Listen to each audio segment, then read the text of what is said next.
Right now, the majority of drum kits are recycling sounds, are, copying from other kits, are taking and mixing it. So it really just gives new drum kits a bad name, unfortunately.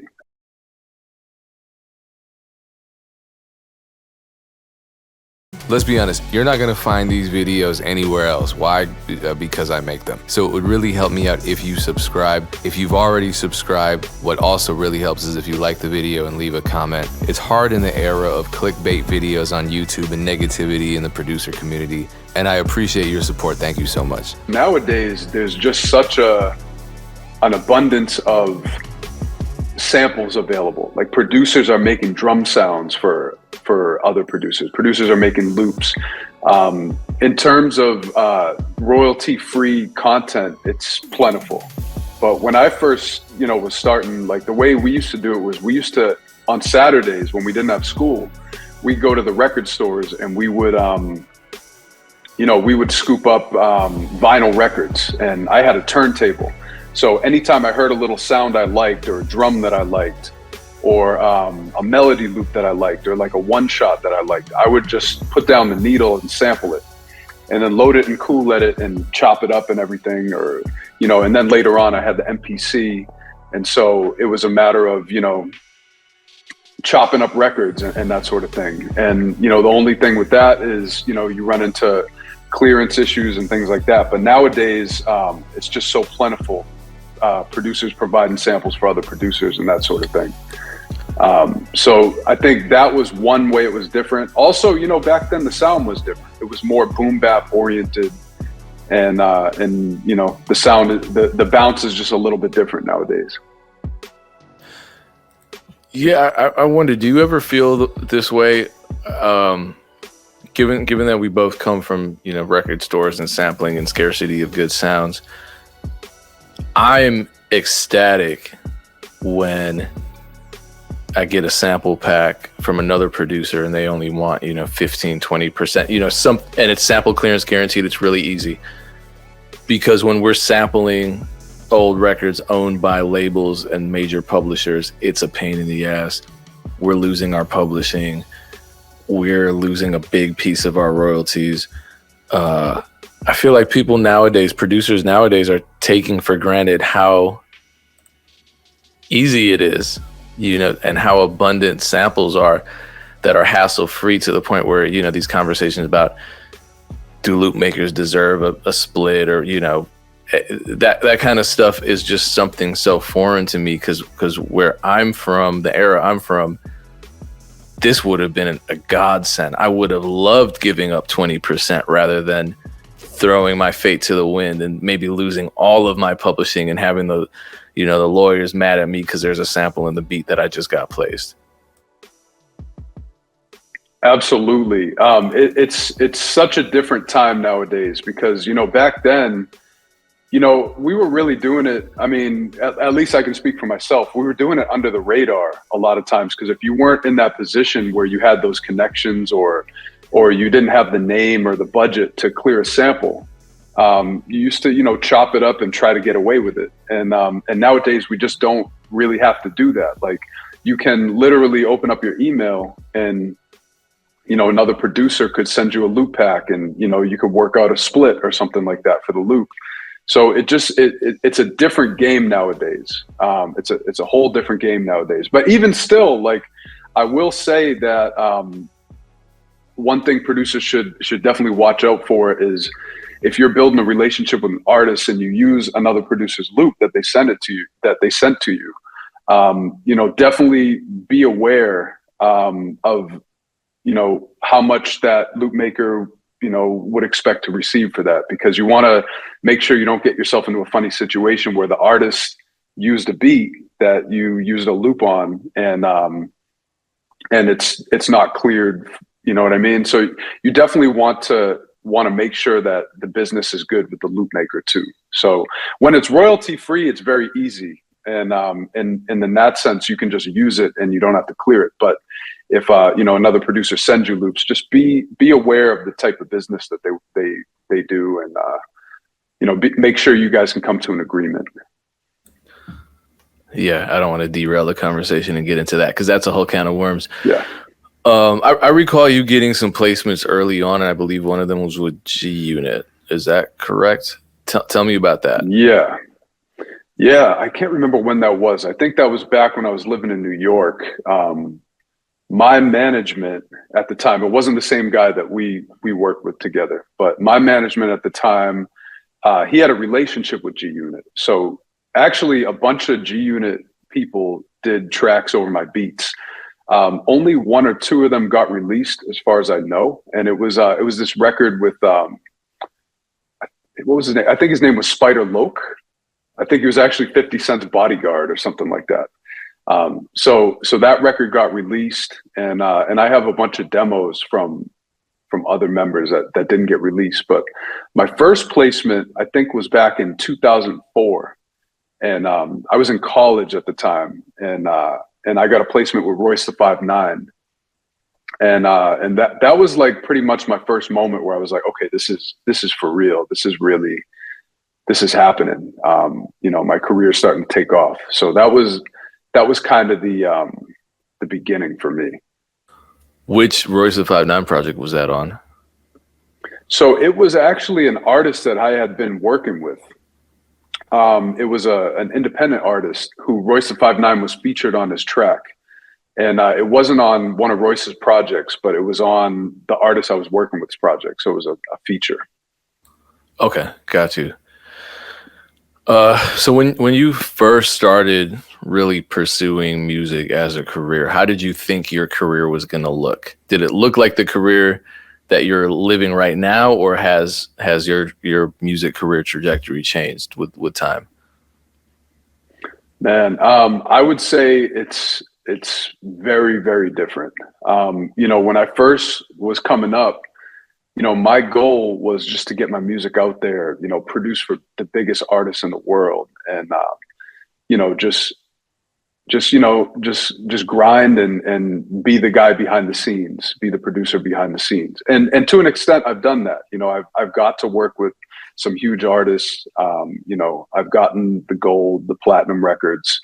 I've definitely been active in the placement realm. But I think one of the things that changed that I didn't anticipate is, how my branding was going to look. And around, like, I'd say 2013, I started releasing solo music, instrumentals at that. So, just putting out beats. That's always what I love listening to. When I was in high school, I would just listen to beats. Like, I would get beats from producers on the internet. Like, I used to post on this forum, Underground Hip Hop, and I communicate with guys like Frank Dukes, Illmind, M Phases, DA Got That Dope. Like, that was my circle. And then MySpace, me and you would communicate, and I had a network of beasts and just crazy producers on the internet. And so I was just listening to beats and just that's what I enjoyed. So in 2013, I made the move to start releasing instrumentals, which was slow at first, but over time, my brand has grown. And so what was interesting is that kind of had a byproduct of, me branding myself as a producer. So it's not only, I have the records and the songs with artists, but also my own solo stuff. And then I realized you can build your own brand by releasing your own solo music as a producer. So that was an unexpected turn for me. And I think, as I said, like it was just a jumping off point for me to start building my brand. So Decap became less of a behind the scenes, producer behind the board name. And now I'm more of a public figure. Looking at Spotify, I was able to get, at my highest points, about 500,000 monthly listeners, releasing my own solo music. And that kind of pushed me into other directions. I put out a sample pack, a drum kit called Drums That Knock in 2016, which, was another way that my branding spread out. And Drums That Knock, what's interesting about it is I kind of came across through experimentation, like a different sound. Like it had hard hitting kicks, hard hitting snares. And it was kind of a new and shocking thing at the time because it was just a different take on drum samples. Because a lot of times kits that were coming out were, there was a lot of dope stuff. Shout out to guys making kits before, but the stuff wasn't slapping like that. So I wanted to, you know, really make stuff knock and hit super hard, and that kind of created a movement in a way, I'd say. Whereas a lot of big artists started using my sounds and everything. It became a lot, you know, on a lot of big records, and I'd almost say it kind of helped shape the direction of a lot of modern music today, and the sound and the sonics of modern music. So, you know, Drums That Knock, it was you know, something that I stumbled across just because I started releasing my own instrumentals and you know, started putting out music that I truly felt, and not always just giving my beats to not trying to sell my beats and be competitive in the placement game.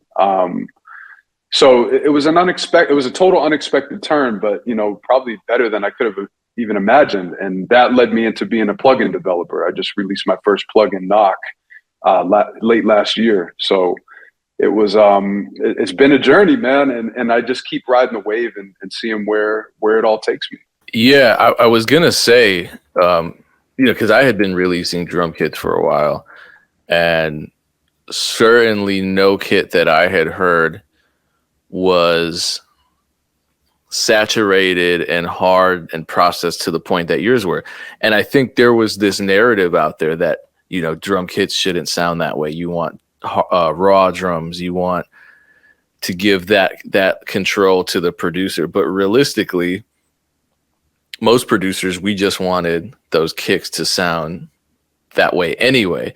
And I had heard some, I know there were some people that were putting out kicks and snares that were super hard, but they were clipping. And I'm like, I can't do anything with that, because I didn't know that the majority of the producers were just throwing them into a soft clipper anyway. I'm like, that took away some control for me.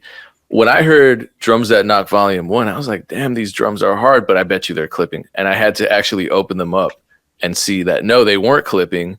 Decap just processed them to the point where they sound as loud as they possibly can.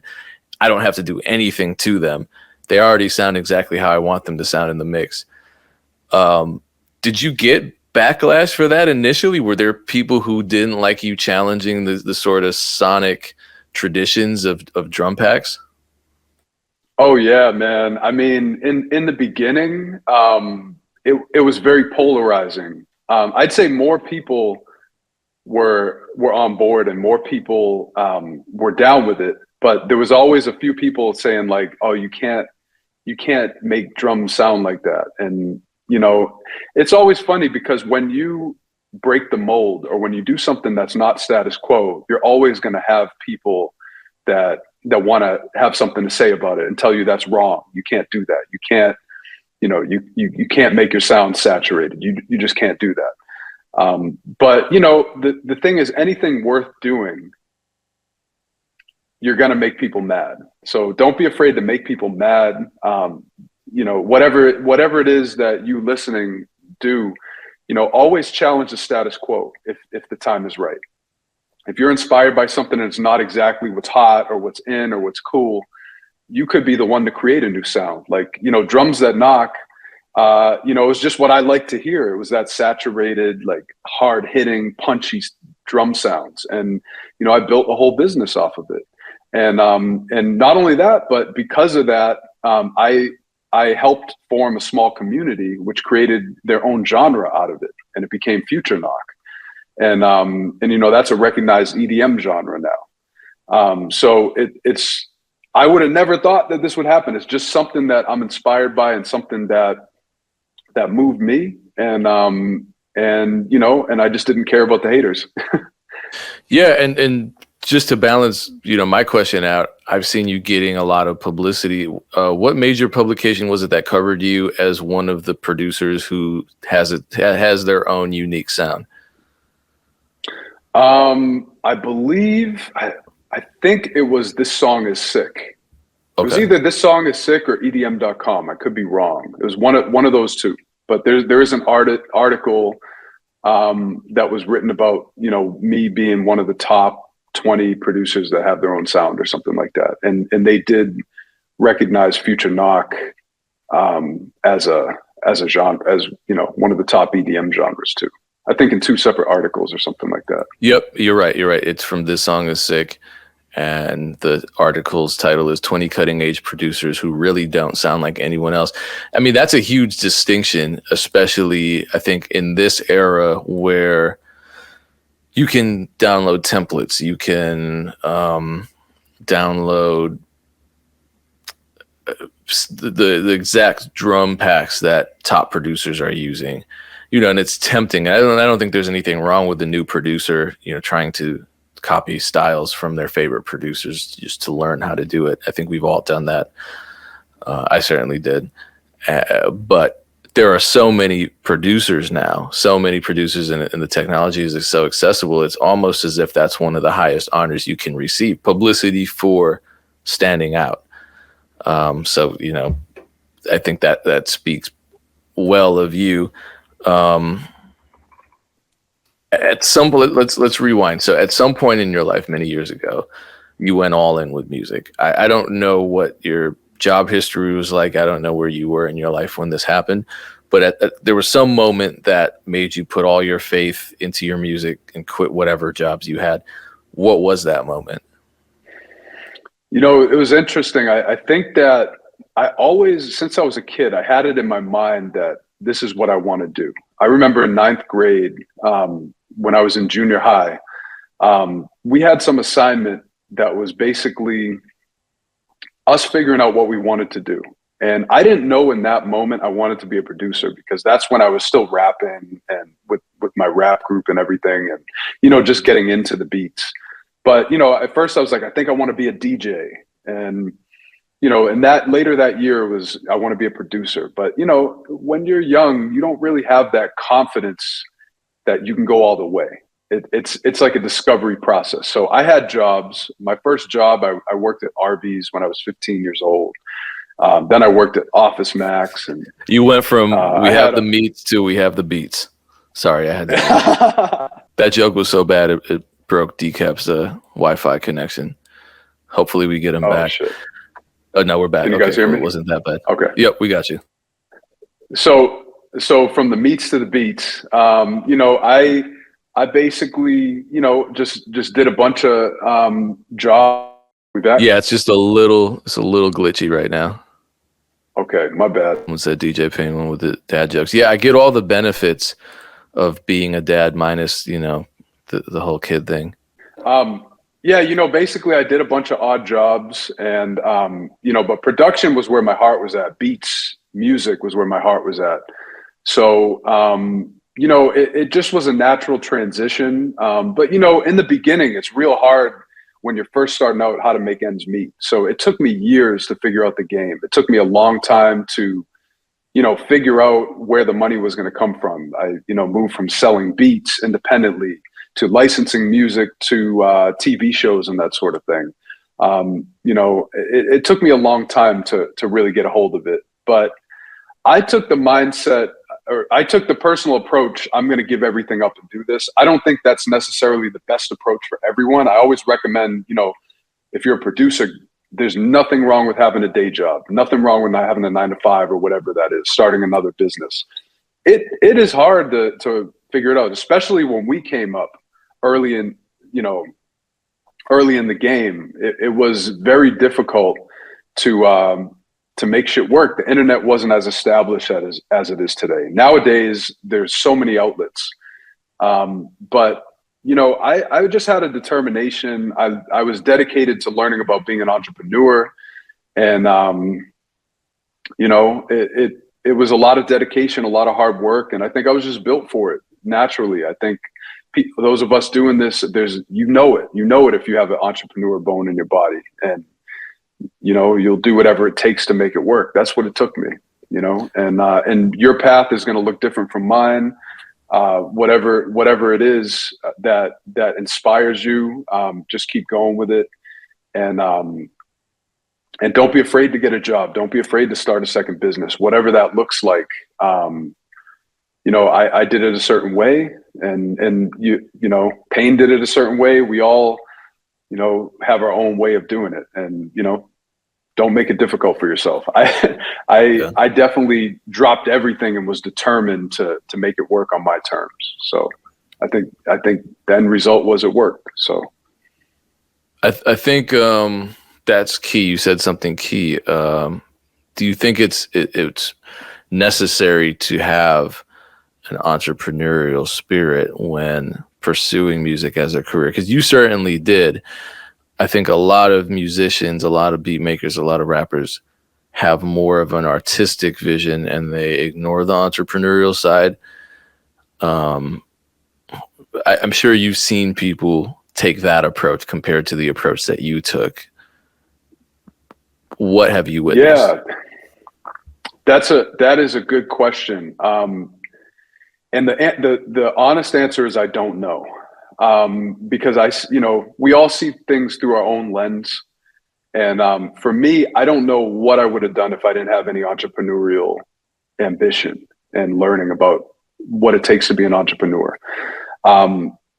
I wish I could say you don't need to be an entrepreneur. You can have other people help you handle the business, and that may be true for some artists. But I'm reluctant to say that that is true, because I think that even if you're not an entrepreneur, it's still a good idea to learn the business and learn the business as well as you can, because then when you work with a manager, when you work with a lawyer, when you work with all the people that are on your team in order to help make moves happen, you'll know if things are right or if things are wrong. You'll know if they're operating with your best interests in mind or not. So I definitely feel like even if you're not moved as an entrepreneur, and you are more about the artistry, learn a little bit about entrepreneurial, learn a little bit about the business, study up, because you don't want to get taken advantage of. And unfortunately, the music business is a business where there are a lot of people who may not be after your best interests. So you're going to want to learn the business. You're going to want to learn how to protect yourself. I'm not a lawyer, but I took a music law class, and that was important for me to understand what a good contract looks like and what a bad contract looks like. So when I get it, I can skim through it before my lawyer looks at it and know if it's good or not. So I don't know the answer if you can be strictly just an artist, but I think that if you're more on the artist side, it's a good opportunity to learn a little on the business side. If you're really offended by business and you hate business, push yourself and still learn the business, because it's going to help you in the long run. And it's not a bad thing to know a little bit about something that's going to help out your career. If you care about having a career, I think it's a requirement to understand the business and to at least dip your toes in and understand who you're going to need to work with and what their jobs are, so you can be in control of your career, unless you don't mind getting taken advantage of and losing money and that sort of thing. But I would say everybody who is an artist should also learn the business. I think there has to be some of that. What were some early, maybe hard lessons that you learned in the music business? Some early hard lessons. So, in the beginning, luckily, I'd never been through anything that was, really negative. I'd never been through any experience that knocked me on my feet, off my feet. I've been through experiences that were difficult and learning lessons, but nothing too detrimental, luckily. But I would say, just the normal stuff, entities approaching with a contract that is not in my best interest. Like, I got handed a 360 deal. Luckily, I didn't sign it, but that was kind of the beginning of me wanting to venture into learning a little bit about music law and just taking a class and learning a little bit about the game, just because, I'm engaged in my career. I have no ambition to be a lawyer or anything like that, but I care about, my brand and all the aspects of it. So, I got handed a 360 deal. I got handed bad contracts. I've been, put in negative positions in negotiations where I didn't really understand, why you need negotiators. I've lost deals because of not seeing eye to eye with other artists and that sort of thing. So, just the normal stuff, but it's all been learning experiences. And, as you go, you're going to take L's and hopefully learn from them. But one thing I can say that I learned from going through some of these experiences is that when you get a contract, if you're a producer, if you're an artist, you should have a lawyer look it over. Find a lawyer and get protection. It's just such an important thing to have your contracts looked at by a professional, because you don't know what you're signing. I've hung out with a lot of artists that I used to look up to. I remember I was chilling with Maceo from De La Soul at the playlist at DJ Jazzy Jeff's playlist retreat, and I had like a 2-hour conversation with him just about he got handed a bad contract by Tommy Boy, and then all the De La Soul albums basically were owned by Tommy Boy. So that was kind of like a moment where I got to listen to somebody I look up to, an OG in the game, who kind of schooled me and just reminded me that, you got to always just look over contract, because, an entity or whatever could throw money at you and you don't know that you're signing your artistry away and you're losing ownership. Ownership is a super important concept in this game. You want to own as much as you can of your career. So switching gears, when did you start focusing on sound design? What got you into sound design? So, as I was saying, like in the beginning, Drums That Knock came about just from me messing around, really. I really just wanted to get those drums to hit harder. And so, I dabbled with soft clippers. I dabbled with saturators. I messed with gain staging. And I think as I was doing that, I became, another dimension to my production opened up. And it was, I was like I felt like a sonic scientist. Like I was playing with sounds in ways that I never had before, like driving stuff, almost like a rock musician, but in hip hop, driving drum sounds into the red, or saturating, or soft clipping, all these things that, weren't as popular back then. This was in 2016. So, that was the beginning of, me getting into sound design, but I didn't necessarily call myself a sound designer in the beginning. It was more just an experiment. And I developed kind of a formula that I was using with different plugins and different techniques and different synthesis and that sort of thing. So it got deeper into sound design as I went on, because after Drums That Knock Volume 1, I was like, I really can wear this sound design hat and really dive into sound design, because I didn't see myself in that light. I saw myself as strictly just a producer. That's where my love was, and that's where my love is. But it just kind of expanded my definition as a producer and helped me, just get more in command of my sound. So yeah, I started wearing the hat of a sound designer and really got into a lot of in-depth techniques, making the drums. And now it's at the point where, it's a lot of different elements that made Knock what it is. So I ended up making my own plugin called Knock. So now everyone can use these same sound design techniques to make their drums. Well, let's get this out of the way then. For people who are curious to just jump ahead and listen to these, I believe it's drumsthatknock.com and plugins.thatknock.com as well, right? Yep. Okay. drumsthatknock.com, plugins.thatknock.com.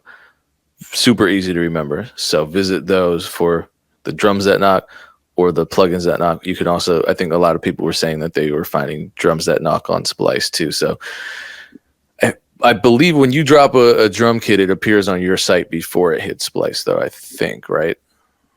Yep. Usually in the past, when I release something, I put it out on my website, drumsthatknock.com, and just giving people the ability to see the whole package and buy the whole kit and everything, and then normally Splice will host it after. It takes some time to get on Splice, but All right. And that's normally how it goes. Yeah. I just registered interviews.knock.com.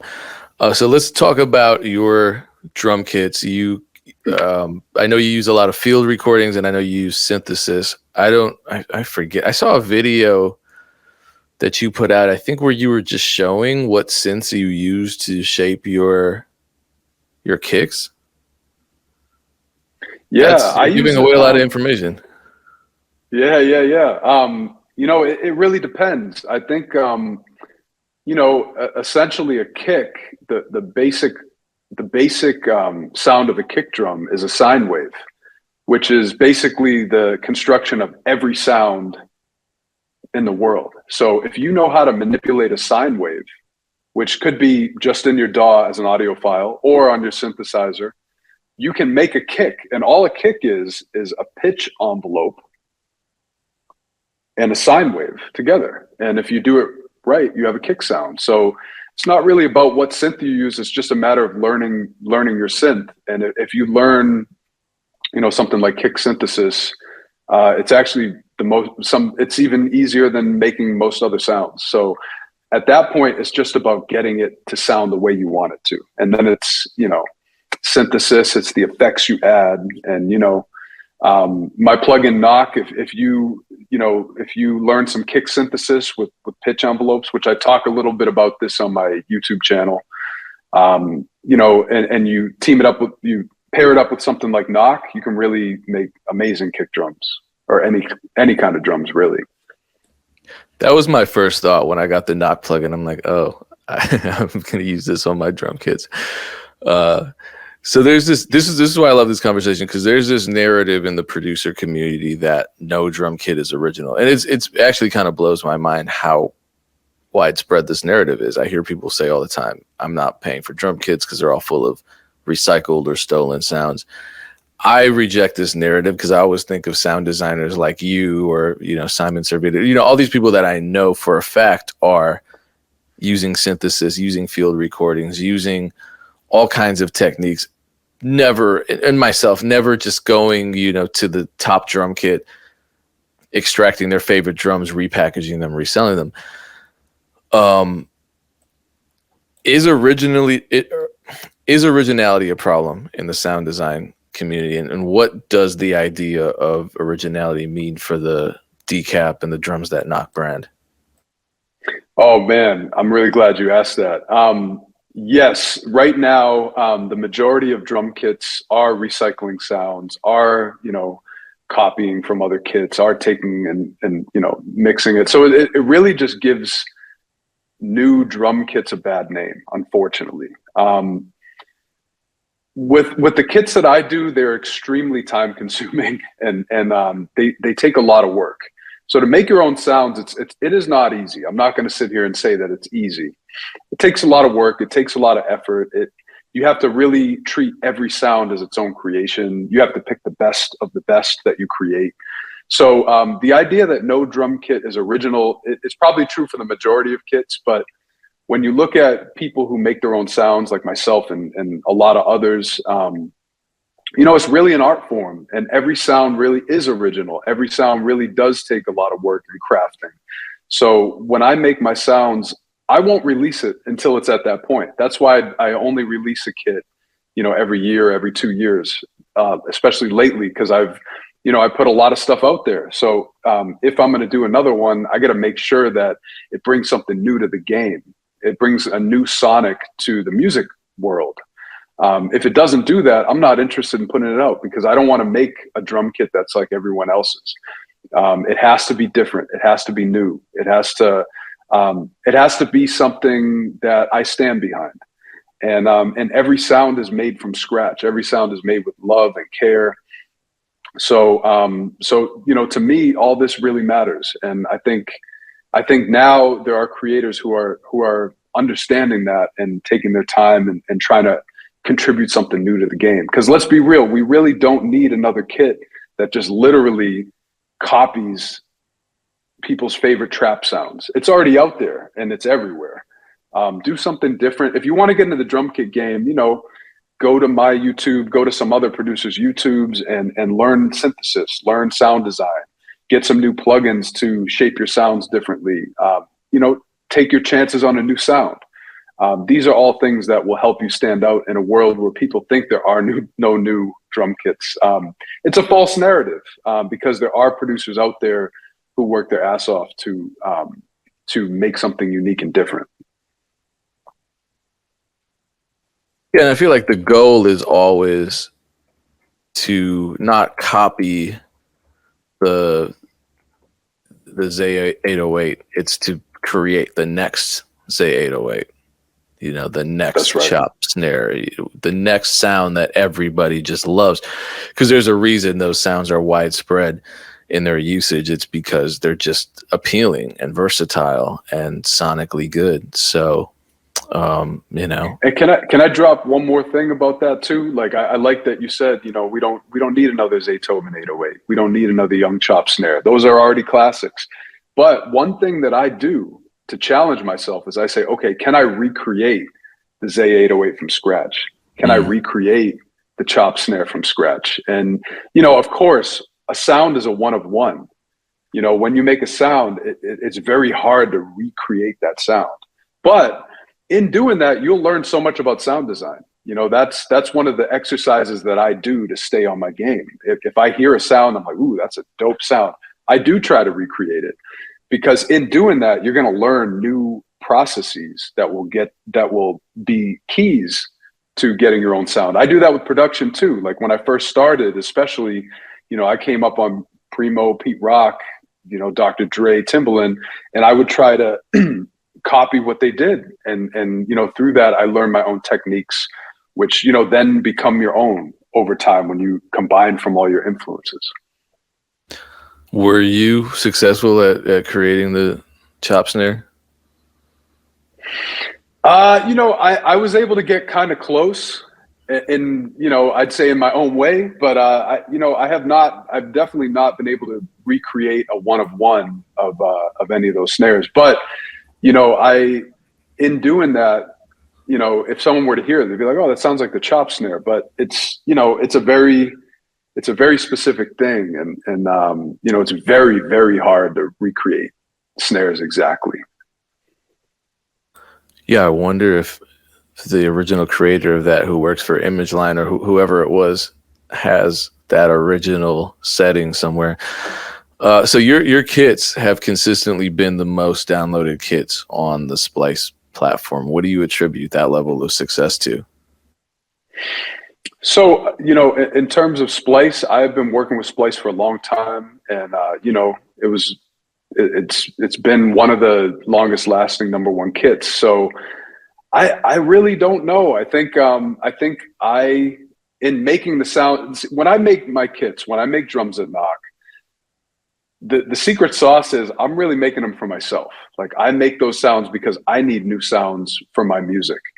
And so when I make them, I'm not making them for other people. I'm just making them for myself. And then I do the thing. I put them in a folder and I give them away, which, you know, is not always easy to do because you're giving away your sauce. So I think that there's such an emotional component to designing these sounds and you know, putting it together that I think other people feel that and it resonates with people. I'm not just putting a kit out for other people. I'm putting a kit out for myself. And I think that there's something about that resonates. So I can't really say why they do really well, but I think it's just a matter of me putting out only the stuff that I really feel. That could be it. So here's a question from Byron Makes Sounds, and they want to know if your synth collection, which appears to be growing by the hour, if that influences your music making and sound design. Oh yeah, absolutely. Especially, you know, from a music making perspective, what I like about it is, you know, the thing is, the more VSTs you use, the more it taxes your computer. And modern computers can handle it, but in certain DAWs, they're not really. I think some DAWs could use a little updating with the way that they handle, even on top of the line computers. So I think using synths is quicker for me because you can dial in a sound, with knobs in person. You're dialing it in, and you record audio in your DAW, so it's less taxing. Also, just the tactile feel of dialing something in on a hardware synth. You just can't beat it with a VST. You can create the same sounds on a VST, but when you have hardware, there is something about dialing it in for me. I think as computers get better and as DAWs get a little tighter with the programming and everything, VSTs will just run better and it'll be more like the experience of hardware. But it's just not there yet. So I feel like synths, help me be creative because I'm in person with it. And but a lot of times with my drums, I will do the actual synthesis on the computer a lot of times, and then I run it through my hardware chain. So I have like API, tube saturation, SSL, some hardware effects. So it's that mixture of software and hardware for me that helped me get it to that place. You have an SSL board? No, I have an SSL G bus compressor. So it's basically a piece of the board, just the compressor part. So it's just a 2-channel 500 series rack that basically gives you the sound of an SSL board. So all the stuff that l.dre and whoever used, I basically have it in the small unit on my desk. And so that's one of the benefits of analog gear nowadays. You can get that $1 million sound in a rack that costs a couple $1,000. So yeah, I was gonna say because SSL gear is pretty expensive, and even the 500 series, those tend to be the more affordable versions of the larger modules. But SSL still maintains their standard because compared to like I got the Neve, the 1073 500 series, just a mic tree, and that was I think it retails from like $500 to $1,000. Which is great, because the actual board is so much more expensive. But SSL, you got to spend a little money. It's an investment. So the knock plugin, what does it take to create a plugin? That's an undertaking that a lot of us can't even imagine. Yeah, so it started with an idea. It started with an idea and an intention. And what I wanted to do was create a piece of software that a producer could buy for a low price, reasonable price, and basically run their drums through it, give it punch, give it saturation, give it air, and make it clip, balance it. Basically an all-in-one tool to shape break beats, drum patterns, whether they're for drum kits or on their records. My goal was to make it so a producer who just started last month and just got into a DAW, just got into production can use it. And a veteran engineer, like Young Guru, can load it up in Pro Tools and say, yo, this is the shit, Decap. And he actually said that. So that was like a grateful moment for me because that was actually part of my ambition in making it. I wanted, the top of the line engineers, top of the line producers to say, yo, this is amazing sounding. And someone new to literally load it up, turn a couple knobs, and get this shit sounding good. So to make it, it started with an idea, and it took a lot longer than I thought. It took about 18 months in the development process. I worked with a team of developers, DSP people, and there was a lot of back and forth, a lot of testing, a lot of hearing the algorithm that they delivered, and I was like, that sounds good, but can we tweak that just a little bit? A lot of back and forth. You have to know what sound you want. So when it was all said and done, I'm super happy with it. When I first released it, there was a couple bugs. It took me a couple months to address those, but now we're in a good place. I feel like there's very few bugs. And, the email, I was getting, a few emails a day, people, saying, can you check it in this DAW? I'm getting this issue, this issue and that. But now that those things are worked out, the latest version is rock solid. So, there's a lot of troubleshooting back and forth, making sure that it works. Because from a plugin developer standpoint, you got to realize that people use Ableton, people use FL Studio, people use Pro Tools, they use Studio One. They're on a PC, they're on a Mac. They're using a Mac with older software, they're using Sierra versus Mojave or High Sierra, and so it's there's all these different systems that need to work with your plugin. So as a plugin developer, I'm working with my team to try to test all these different scenarios. So, we can tweak it to make sure that it works across all platforms. And then, there's customer support, which, the team takes care of. And there's a lot of elements, but I'm learning, and it's a cool space to be in. It's great being a part of, producers' creative process, engineers' creative process, and helping step up their game. So what is it like marketing a drum kit or marketing a plugin? So it's interesting nowadays, because in the drum kit game, and I'm just looking at, if I was a new producer releasing a drum kit, you have to find a way to stand out. And I think for me, I leaned into a lot of the cartoonish, lighthearted imagery. It was all about establishing something that looks different from a branding perspective. So that's why I leaned into the cartoon images. And mind you, this was 2016, before it was really a thing. Now there's a lot of cartoon images and that sort of thing. But I just wanted to make it look different. I wanted to make a drum kit that wasn't, looking like every other drum kit. So, doing some different stuff imagery wise was a part of it. Getting into ads like on Google or Facebook or Instagram, doing anything you can to spread the message to your audience. So with something like Facebook ads, you can advertise to other producers who have similar interests. So that is a way that I was able to reach my audience. And then just using my platforms to spread the word, your Instagram stories, your posts, and then word of mouth.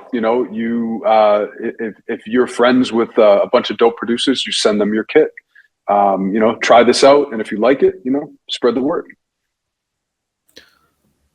Yeah, who came up with the cat with sunglasses? The sneaky looking drums that knock cat.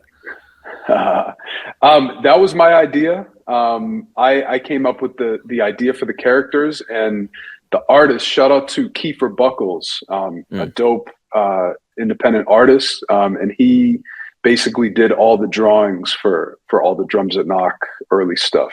All the stuff after Volume 6. So he came up with the cat. He's a beast. He's super dope.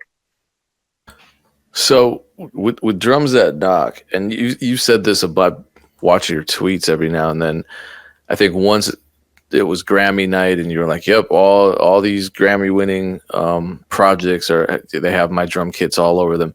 And then a recent tweet you made was something to the effect of "Drums That Knock is all over Donda." So what does it feel like to hear your drums on all these huge albums? I mean, Donda's arguably the biggest album of the last year, and Drums That Knock, you could they're so unique that you could hear them in those tracks. Yeah, it's a great feeling, man. It's a great feeling to have my creation just in my little studio, be a part of music that's changing history, music that's being nominated for big awards. And, I can say, hey, my sound made it from my laptop to one of the biggest records of the year. And, that's always a good feeling, especially when I first heard it. At first I noticed a lot of my snares and kicks, and the most noticeable thing that everyone DMs me about is, hey, your shout is on this record or that record. Your shout is on this commercial, or, this thing or that thing. And, and sometimes I'll hear a record where, a huge record where they'll use my drum loop and then my sample loop and then my shout. So it's almost like, everything that's my DNA that I created is a part of all this stuff happening in music that's influencing all these waves. So it's an amazing feeling. It's incredible, and it's also it makes me want to work harder every day. It makes me want to make better sounds. It makes me want to make better kits. It makes me want to just do my best and step up my game in any way I can, because I know that what I do is going to affect the direction of music tomorrow. So it's a privileged position, and I'm grateful. I'm grateful every time I hear Kanye, Beyonce, Jay-Z, all these people using my sounds. It's humbling and incredible. And the shout is actually your voice, right? It's me. It's me shouting. Yeah, Bufo keeps saying, referring to a question, but I didn't see it.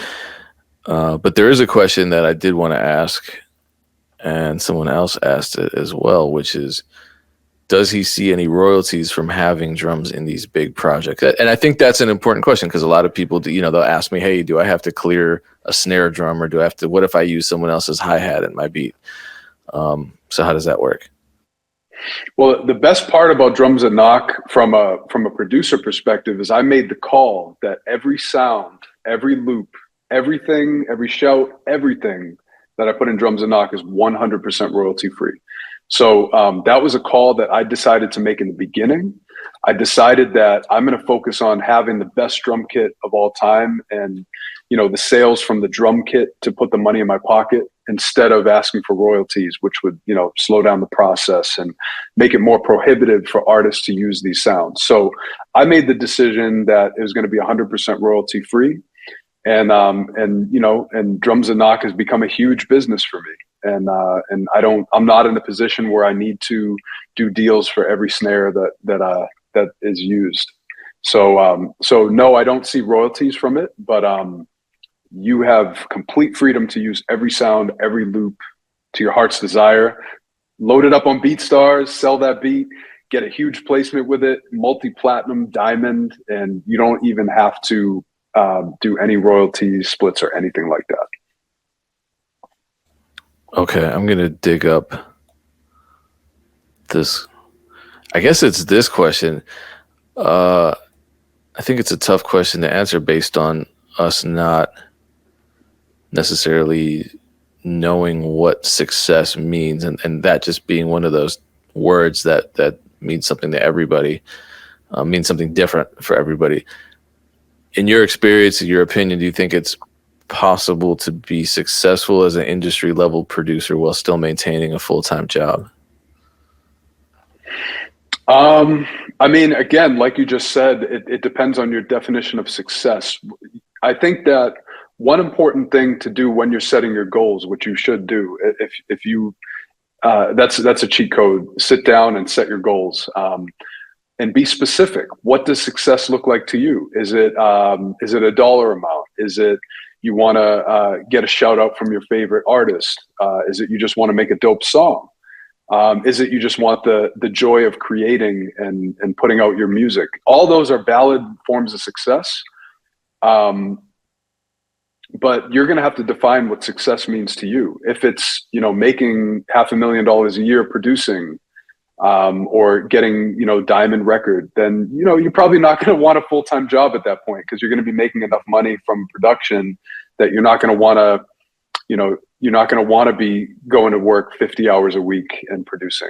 If you're financially successful, it's going to eliminate the need for you to have a full-time job. But, to each his own. It all depends on what your personal path is. And, spend time and set those goals, and just get clear. That's what I'd say about that.